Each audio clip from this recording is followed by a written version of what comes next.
نحن فاعلون. يعني إذا كانت هذه المخططات الإسرائيلية موجودة بهذا الحجم، وإذا كانت إسرائيل قد استطاعت أن تسيطر على أرض الصومال من خلال هذا التعاون العسكري بهذه الصورة، ما هي الإجراءات الفعلية التي سيتم اتخاذها؟ ربما الدول لا تعلن عن مخططاتها، ولكن هذا الأمر يحتاج إلى تصدي كبير أكبر من حكاية الاستنكار أو الرفض.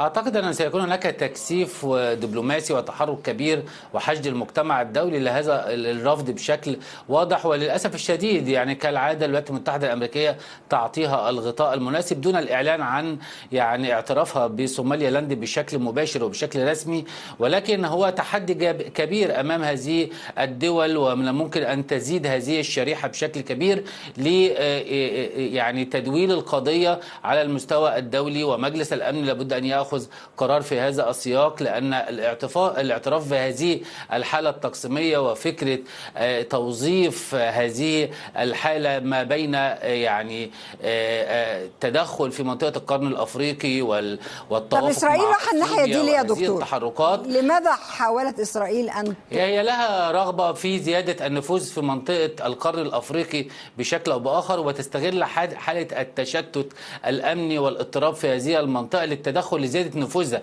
أولا هي منطقة متشاطئة على البحر الأحمر، فهي تريد النفوذ في هذه المنطقة. الحرب الأخيرة أثبتت أن المضايق والممرات هي من أهم العوامل التي بتعزز فكرة النفوذ والتواجد والتأثير. هي تريد أن يكون لها موطئ قدم في هذه المنطقة بشكل أو بآخر، والتأثير على الملاحة البحرية بشكل واضح، وأيضا التواجد العسكري في هذه المنطقة لما لها هنترك الأمر إلى أن يصلوا إلى ميناء بربرة ويسيطروا عليه، ولا يعني؟